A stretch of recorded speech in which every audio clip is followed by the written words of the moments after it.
Hello smart people, welcome back to this commerce class. In today's video, I'll take you to Mega Cloud Resource Center where you can have access to Python Mega course for beginners to experts, which is a full tutorials. So this link will be shared in the description section where you can get access to this course material, and it's a complete from beginners to experts in Python. Okay, so when you access the link, the first one is the website you may like. So let's click on it and see what it's saying.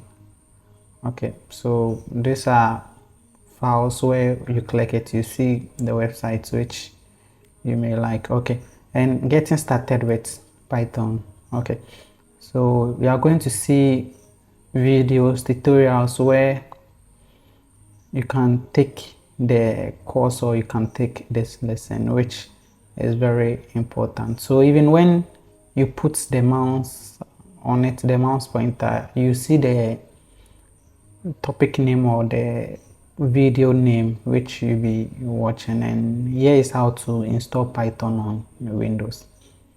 Okay, so let's go back. Now we have the folder with the functions in Python.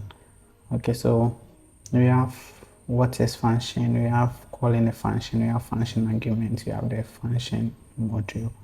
So it's a complete Python course which we get access to this link within some few weeks, months. You'll be an expert in Python, and also show you SQLite database programming in Python and no SQL database programming in MongoDB. It's very nice resource to start from. You also get Python, the Python knowledge you need to know. So you see the number. Normally the number is what they use in machine learning or AI. You see dictionary, you see the map, you see the filter, you see the reduce, you see the iterator. Okay, so it's a quick video which the link will be shared in the description section as said. Thank you for watching this video. See you in the next video. Peace.